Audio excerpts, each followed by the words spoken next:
Youngpreneurs Podcast, episode number 158 with your host, Victor Ahipeni. What's up, world? Another day, another podcast, and today I've got someone called Issac Morehouse who has created basically a startup for startups. So let me explain. Issac has he's the founder of a company called Praxis, and what it does is kind of skips the college world, which is, go get an education, work for 4 years, and then you can't get a job because you've got no experience. He kind of cuts that gap, and he teams people with different startups to give them experience in the industry where they can either stay on there or they can, and this is paid experience in the majority of the cases, and then they often get jobs in there, or they've got experience to get a foot in the door over a lot of other people, and experience trumps education.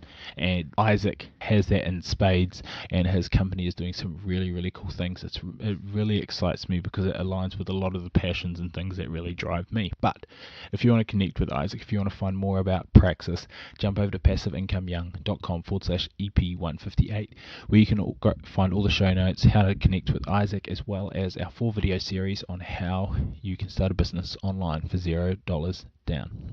And if you're an iTunes or an Apple fanboy, jump over to iTunes, leave us a rating and a review, and make sure you subscribe on however you listen to your podcasts, because it allows the message of the Youngpreneurs Podcast to get out to more people.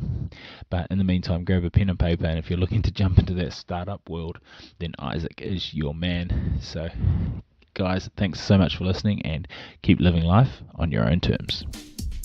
You're listening to the Youngpreneurs Podcast, the #1 resource online for under 35-year-olds, where we chat twice a week to the most inspiring entrepreneurs in the world.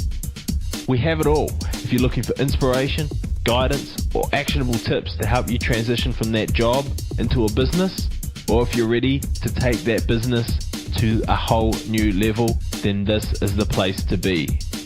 Get ready to live life on your own terms. Youngpreneurs, welcome to another episode of the Youngpreneurs Podcast. I'm your host, Victor Ahipeni. Super stoked. You could be anywhere right now, and you chose to be sitting here with me and my awesome guest, Issac Morehouse, who is the founder and CEO of Praxis, which we'll delve into exactly what Praxis is and what it does shortly. But first, welcome to the show, Issac. Thank you, Victor. I was so impressed. Your intro had such a nice rhyme to it. Victor Ahipeni, you're here with me to discover what we can be. I don't know. It was great. Thanks, man. It's still downhill from here. So first off, I just love kind of breaking down the barriers for young entrepreneurs and startups and things like that, because we often tell ourselves that story of why other people are successful, whether it's it was all gifted on a silver platter or whatever. So take me back. What did growing up look like for you? Was entrepreneurship and business, was it always on the cards for you, or was it something that you kind of stumbled upon?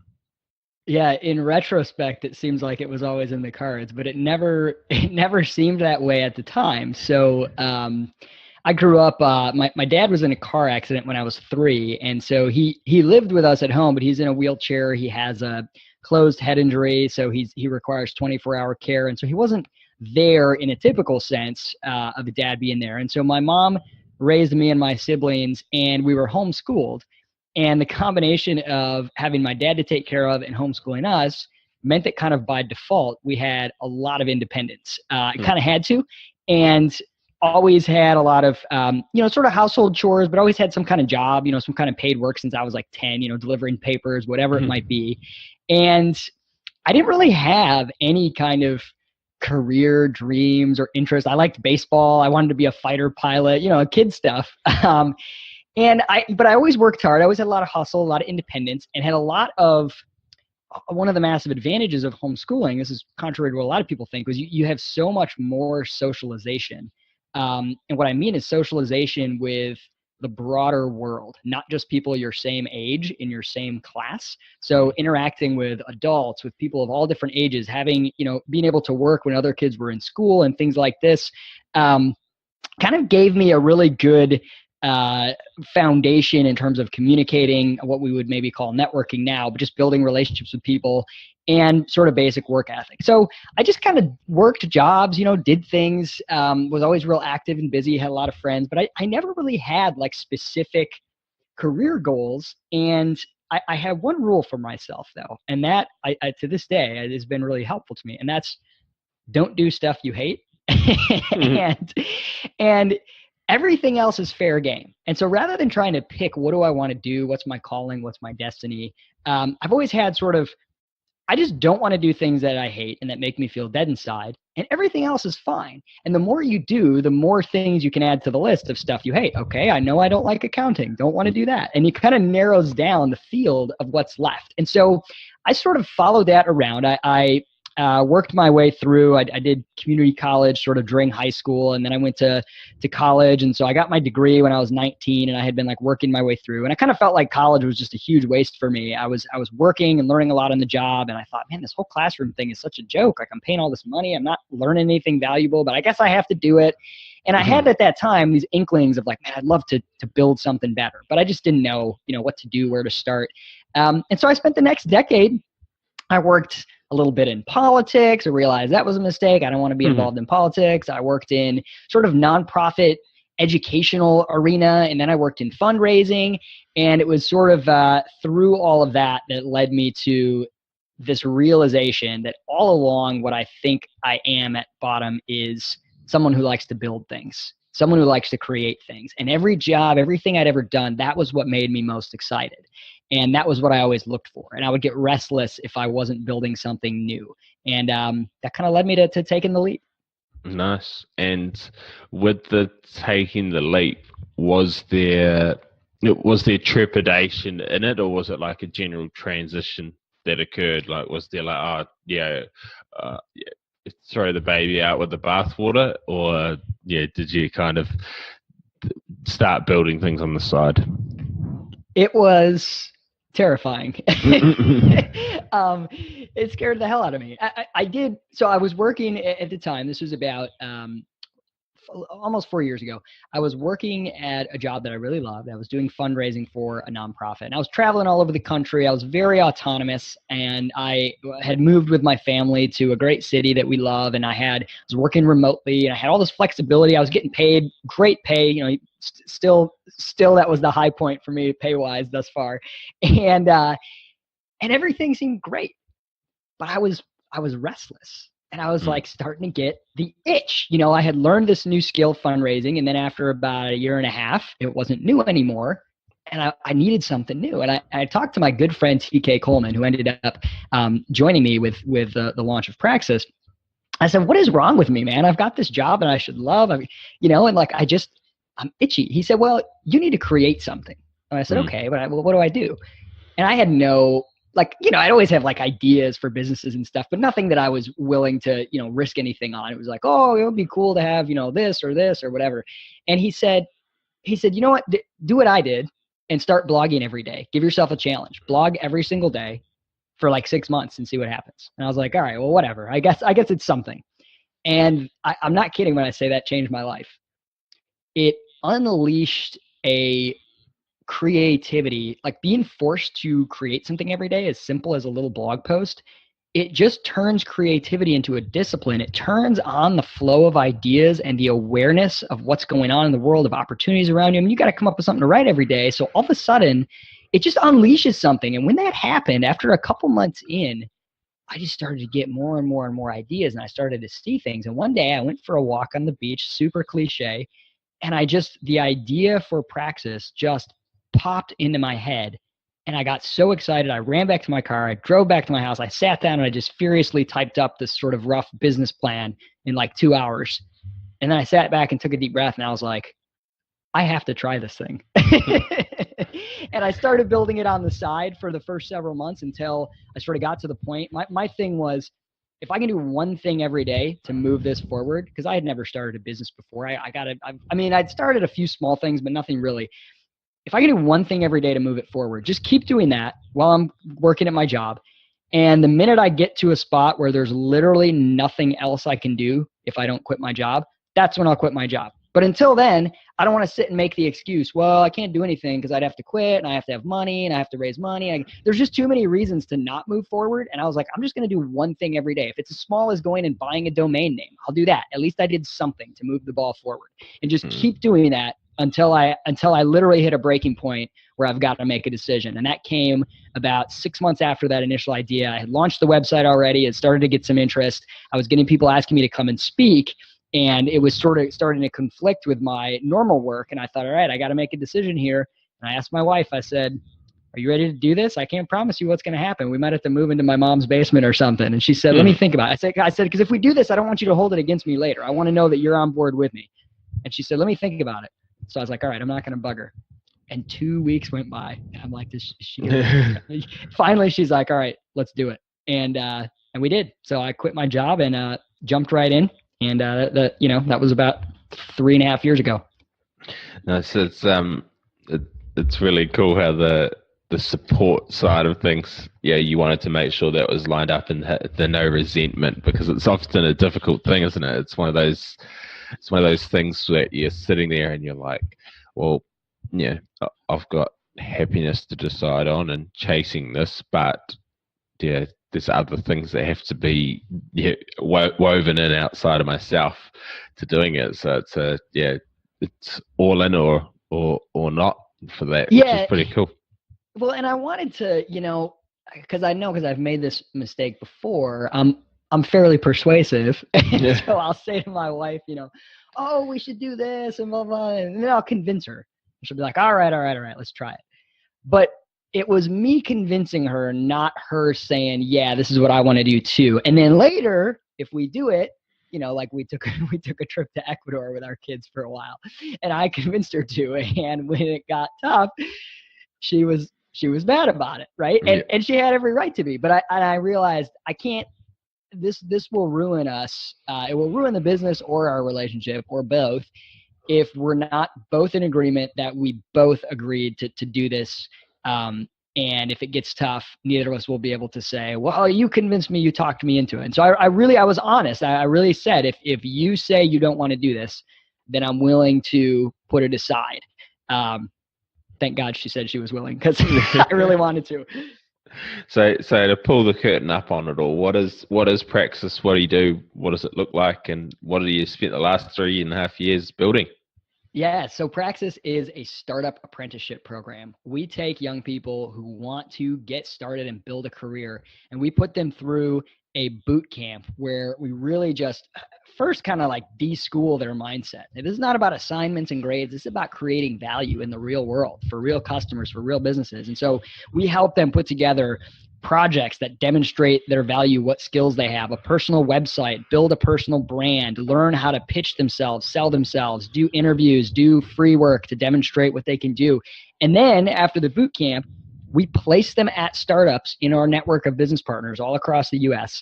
And they have a paid apprenticeship at that startup for the next 6 months where they're learning on the job. And then they have one-on-one coaching and workshops, group discussions, skill sessions throughout the experience through Praxis. And at the end of the program, 98% of our grads get hired full-time. Their average salary is $50,000, and almost none of them have college degrees. So really, we are trying to demonstrate a better way to build a career than to go into debt and sit in a classroom for 4 years and then come out and blast out resumes and just hope for the best. So awesome. I was talking to a family friend of ours she's just about to finish it. I think she's about 21 and she's about to finish university, and she is doing kind of PR and marketing. And I asked her, what do you want to do? And she's like, I'm going to go into the marketing space. And I'm like, oh yeah. Do you know much about this and this, Facebook marketing and just all these kind of different things that you'd want to know, or you'd hope that you'd want to know going into the market. Oh, nah. And I'm like one of the big television channels in Australia is going into, they didn't get funding from the $1 billion investors that they said, now we're pulling the pin on you, and so they're having to close down in the next few months. I'm like, knowing about print and television media and stuff like that isn't probably going to cut it anymore. Well, in the big wide world. Well, the way the system is designed, it really can't keep up fast enough with the changes in this world. I mean, when you have curricula and accreditation and all this bureaucracy that takes, months or years to approve something, and professors that took all these years to get their, tenure, and now they're tenured and they're sort of teaching the same textbook over and over again.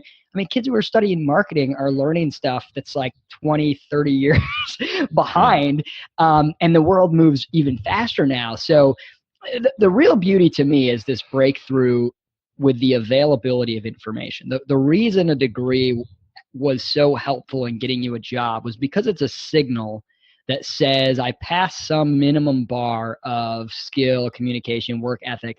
And in the absence of any better evidence, when you're looking at candidates saying you have a degree from a certain place, it gives me a signal. Now, that's not enough to give you the job, but it's enough to say, okay, I know that I can weed out people who don't, because there was no better way to prove somebody's sort of level of basic skill and things. Today there is. I mean, if you have a personal website with a couple of really great projects, if you can show, here is a lead capture campaign I built, I spent $20 on Facebook ads, I created a landing page, I got this many email addresses in 1 week, here's a screen grab of me showing you how I did it.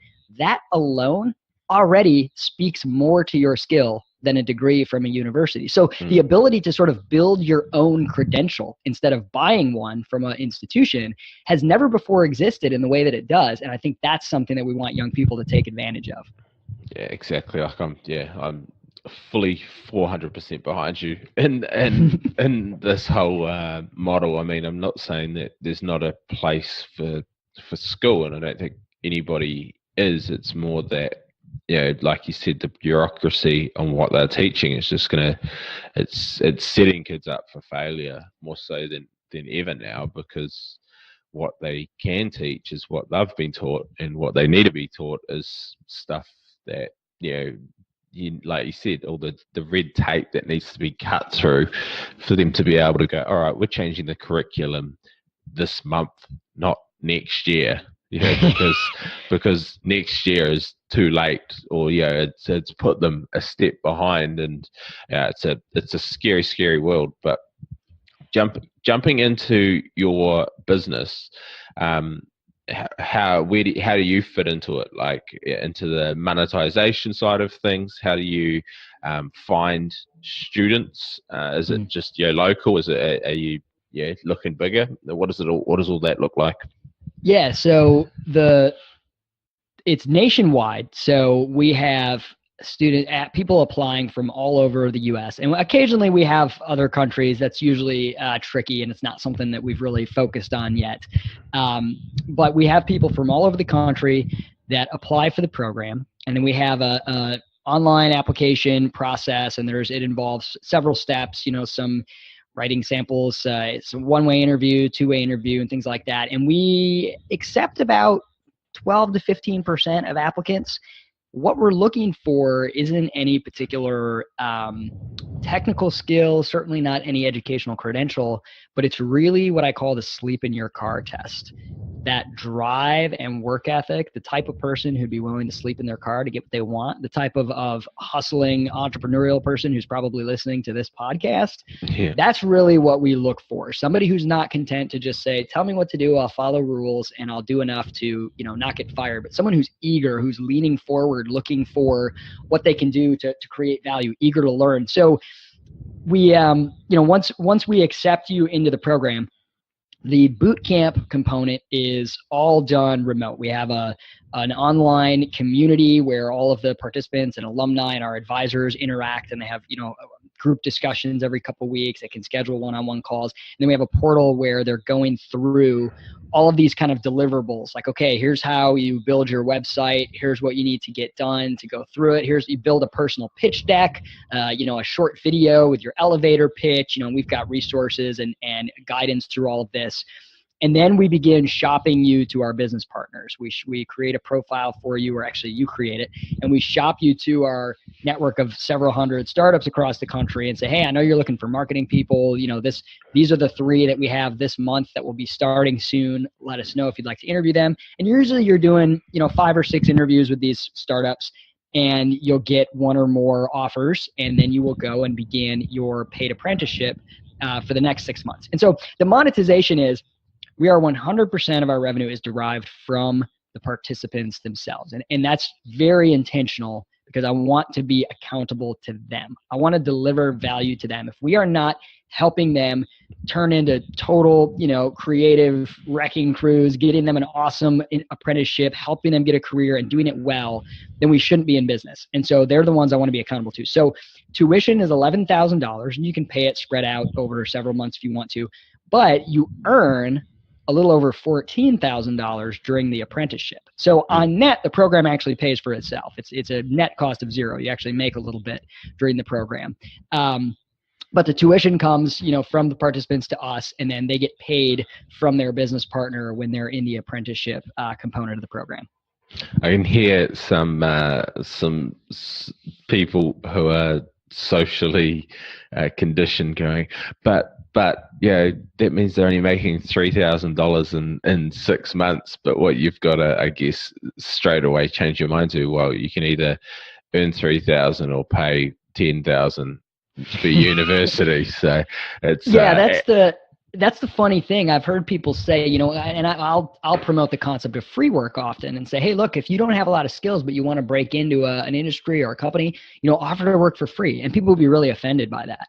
And they'll say, oh, well, some people can't afford to do that. Well, that's horrible, beneath my dignity. And I'm thinking, well, wait a minute. You think it's a bad idea to go work for free so you can learn from people who are doing what you want to do, but you think it's a good idea to spend 4 or 5 years paying tens of thousands of dollars to not work and not get paid, So it depends on what you compare it to. I mean, if there are people that are like, that's insane. And if they don't need the program to help them achieve their goals, if they don't want it, obviously we don't want anyone who doesn't, is not saying, yes, this is going to be a worthy investment for me. But other people see it and say, oh my gosh, you mean this costs $0 and 98% of your grads get hired immediately out of the program? I mean, less than half of college grads get hired. This is amazing, Yeah, I just, the thing that keeps popping in my head is The Pursuit of Happiness, the movie with Will Smith. Yeah. It's like, the hustle and the bustle that he does behind the scenes. And then, at the end, there's obviously the happy success there. And, it's that willingness to push out of your comfort zone. But as you say, like, there's just so much upside to it. I think what you've got is just so cool. And this isn't to, to blow smoke up you, but it's that ability to, like, even if you get paid $3,000 over 6 months to find out what you don't want to do. Yes.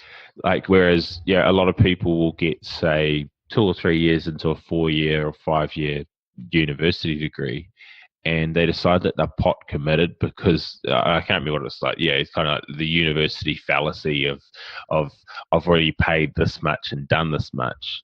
It'd be a shame to leave now. It'd be a waste of money to leave now. I'm better off staying and doing something that I don't like for the next year and a half, and then carrying it on for the next 45 years if the world's industry doesn't change, which is what's the worst for that? The worst for that is law school. If I had $1 for every lawyer that said, I wish I would not have gone to law school because it's so massively expensive, and you come out with $250,000 in debt, and so to pay it off, the only thing that you can do that pays you enough is go get a law job doing, merger and acquisition paperwork, whatever. And if you love that, that's great. Some people love that. But a lot of people realize, I actually hate practicing law, but now it's too late. I'm stuck because it's really hard to change the path now with all the debt and everything else. And so, I always say, take a gap year, go get some work experience, try Praxis, try apprenticing somewhere, go work in the kind of field that you think you're interested in. And if you realize you don't like it, now you can switch and you're not so locked in, but do that before you go to a university. If you realize you want to do something that requires a degree, now you're there with a purpose and you're an informed customer. Well, you'll love this. One of my guests who was on a few weeks ago, his name's Josh Ryan, and he's kind of like an Instagram master. He's grown a lot of pages, really, really big, and he's created a training program. And he's 17, and so he's built while at school. So he's meant to have another 6 months. So school finishes in December.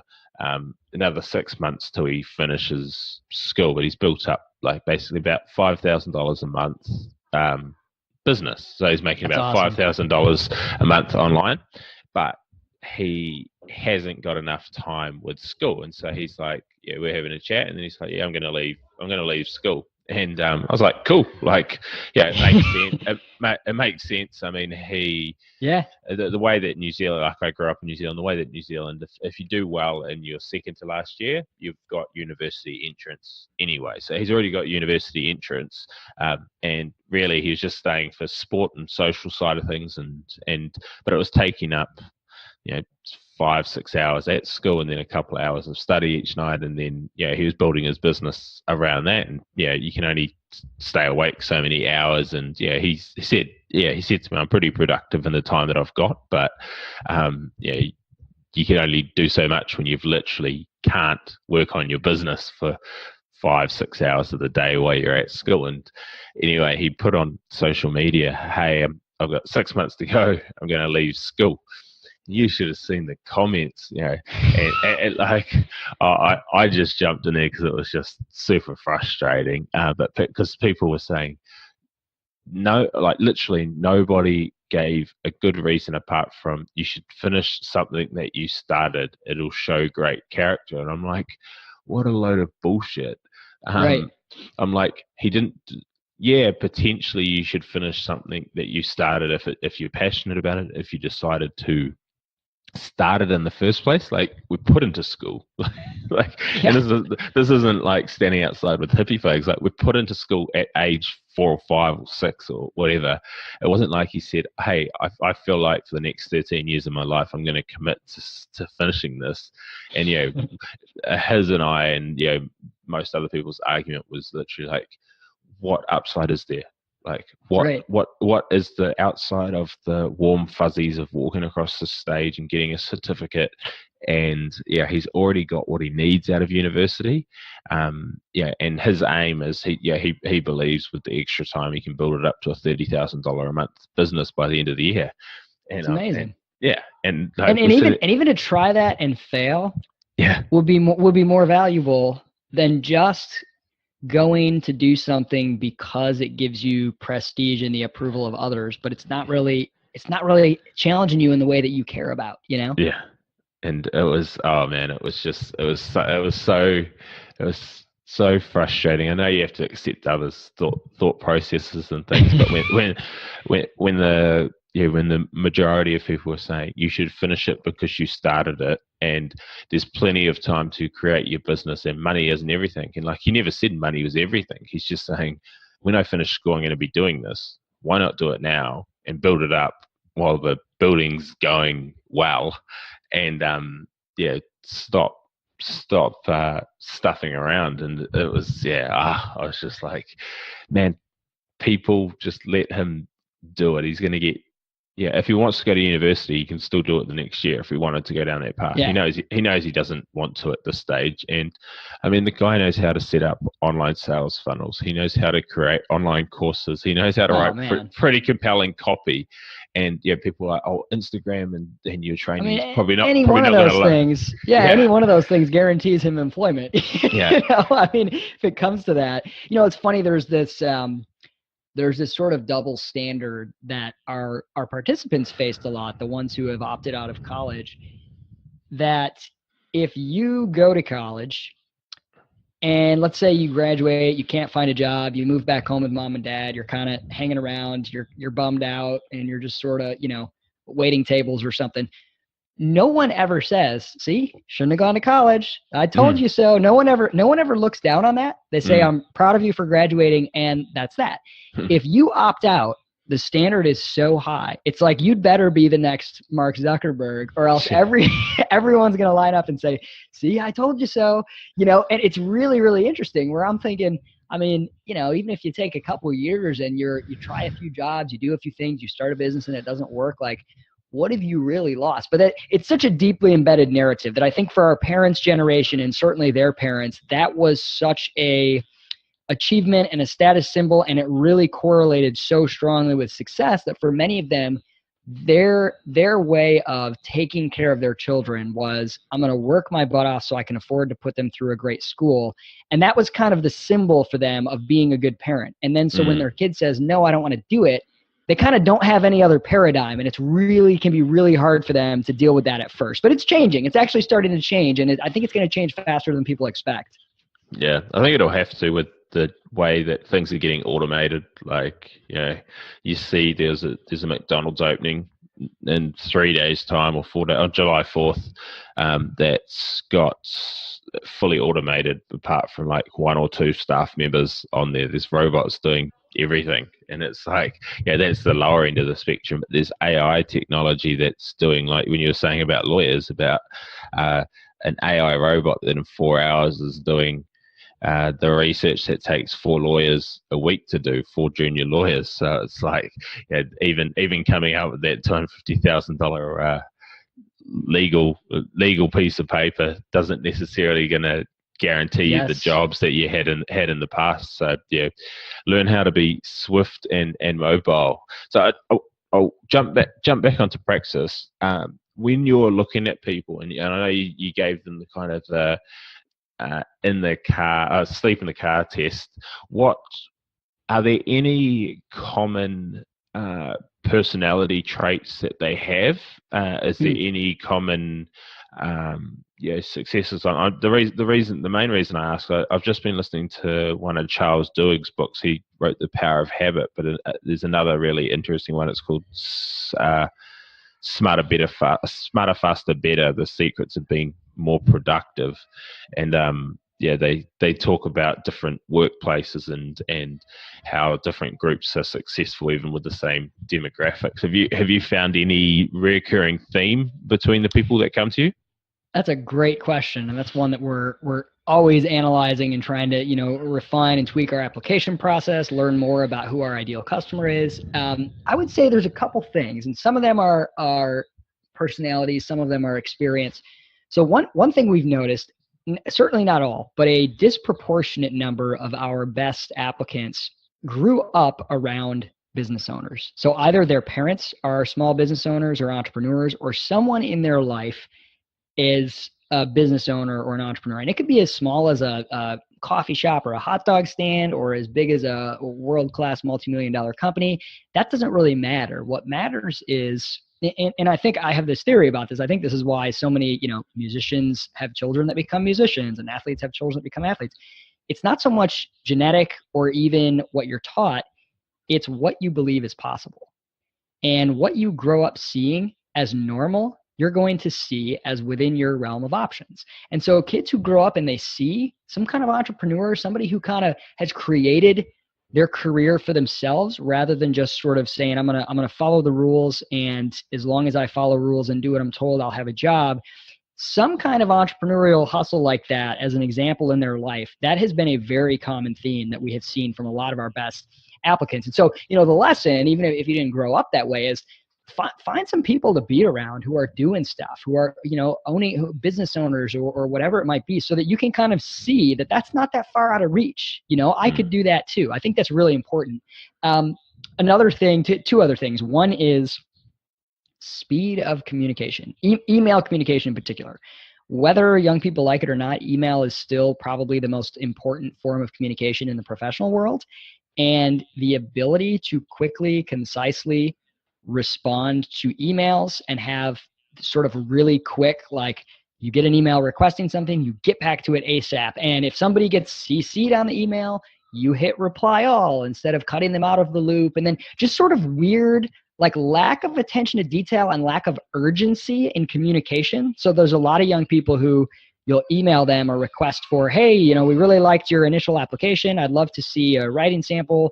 And then several days will go by, and then they'll text you and say, hey, would this work? And you're like, well, wait a minute, there's an email here. Just sort of that casualness And I don't necessarily mean casualness as in you have to be really prim and proper, but just a respectful speed, urgency, and attention to detail in professional communication, digital communication. And we've noticed that you almost never do people with the right traits struggle with those things, or at least not struggle to an extent that's troublesome. A lot of young people need to learn. But and then I would say finally, and this is probably the most important, is action bias. And this can be an introvert, it can be an extrovert, it can be a lot of different other personality traits, and I think it can be learned, but a bias for action. So when you get an idea or when you have a problem, if you are heavily analysis biased and you're going to sit and think about it and have ideas, and you're always the person who has a book you're going to write, you have an idea for an app you want to build, you have a blog you want to start, you have a lot of things you want to do, but you've never actually done anything or started it, that's definitely a sign that this is somebody that I don't know if they have what it takes. Whereas someone who, even if they failed at everything, well, I wanted to do a fundraiser for X, Y, and Z, so I ran it, I did the whole thing, we didn't raise any money. And then, I created a Facebook group around this book that I really liked. So, people who are taking action on their ideas, that is probably the single biggest trait. The coulda, shouldas, wouldas versus the did and failed and learnt generation. Absolutely. What's the saying? Don't shit all over yourself. Yes, exactly. Don't be shouldn't. Yeah. Don't shit all over. I love that. And it sounds better with your accent, by the way. And it's probably why all the personal development gurus say it over here. With diving into a last few questions more about you, what does a normal day look like for you, and what kind of role do you now have within Praxis? Like, what is it? Is there a normal day? Yeah, there is kind of a normal day. So my role, I'm the CEO, and we have 10 full-time employees and about another dozen or so, sort of advisors and contractors that work with us. And we are all remote. We're a 100% remote team. And this is something that I've really liked and wanted to continue if possible as we grow. And we'll see. People say that you can't keep doing that once you get past a certain size, but so far it's worked well. So when we began, it was just me, and I did absolutely everything. And then, we added one person and another person, and there's a team of 3 or 4 of us, and we all kind of did everything. And now I've transitioned at our 10th employee to kind of a true CEO role. So from sort of startup founder guy to CEO guy, that was a big transition, and it's a different sort of role. And it's been a really great, fun challenge to get into that. So the way I define my role is that I care about 3 things only: money, talent, and vision. And those are the 3 things I need to relentlessly focus on. money, revenue, costs, how are we doing on all this stuff? Do we need to, change things, et cetera? Talent, the team, do we have the right people? Do they have what they need? What can I do to help them? Do I need to recruit new people? Et cetera? And then the vision, are we, do we need to change our tactics? Or is the vision staying true? Do we need to make any changes to it? So that's kind of what I focus on. A typical day, I'll try to go fast. I talk a lot. You're a typical day, I wake up anytime between about 6 and 9 a.m. It's not super consistent, and I kind of have this goal. I mean, it depends if I have to go somewhere or have a meeting, but I have this goal that I want to wake up when my body is ready. This is something that I always sort of aspired to, and not have an alarm clock. And I've got kids, and so they often wake me up before I feel like I want to, but I have to roll with it. So I usually wake up maybe around 7 or 8, but between 6 and 9. I often blog first thing. I blog every day, which is just absolutely can't recommend it enough. And then I usually I catch up on emails, Slack, all the various communication channels, get caught up on sort of what's going on, what's come in overnight, what's sort of on my calendar for the day. And then I'll usually take a shower, eat, have some coffee, and then spend the next few hours doing more sort of strategic type stuff. Okay, what do we got going on in the marketing department? What do we need to work on here? What's, oh yeah, I've got to go write new copy for this email campaign for our marketing director that he asked me to do, or I've got to do whatever. And then I usually do lunch. I try to take a walk every day. Often when I do, I listen to a podcast or something. And then after lunch, I often do more sort of creative heads down work that might be a couple hour chunk where I am, maybe working with our education team to create some new resources for our curriculum, or, doing some, doing some writing or some, interviews like this, maybe on a podcast, or doing meetings and calls with whether it's business partners or, other outside people in our network. And then usually around dinner time, I come down to have dinner with the family and hang out with them, help get the kids to bed around 8 or 9. And throughout that time, I'm kind of fielding stuff on my phone constantly because our team is geographically spread out, and I'm the only one with kids. So most of them do most of their work, like when I'm eating dinner and putting the kids to bed. So that's when they have the most stuff. So I'm kind of just keeping up, making sure I'm not getting behind on anything urgent. Kids go to bed, and often my wife and I will watch a movie or watch a TV show and kind of sit in bed. And then she usually goes to bed a little sooner than me, and I'll usually read and or do sort of a final review of what do I have coming up tomorrow before I go to sleep. And that's a pretty typical day. I work from home almost all the time. That's a pretty typical day. Nice. So you've gone from homeschooled to home working. Yes, I have. I've done a little bit of everything. I've done long commutes to offices. I've done completely on the road 100% of the time. I've done a whole lot of different stuff, and I'm really enjoying working from home right now. And what's your best attribute and your worst, or the one that you want to improve on the most?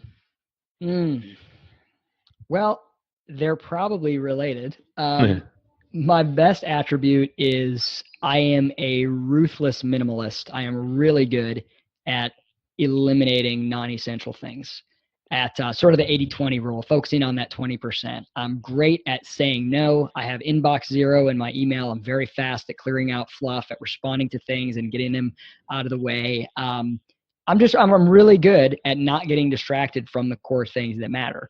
On the downside, I'm often a little too aggressive and impatient to move to the next thing, check things off my list, and not pay enough attention to detail on things that may be worth my time. I am such a minimalist that I like to minimize how much time I spend on things, how many meetings and calls I take, try to move fast.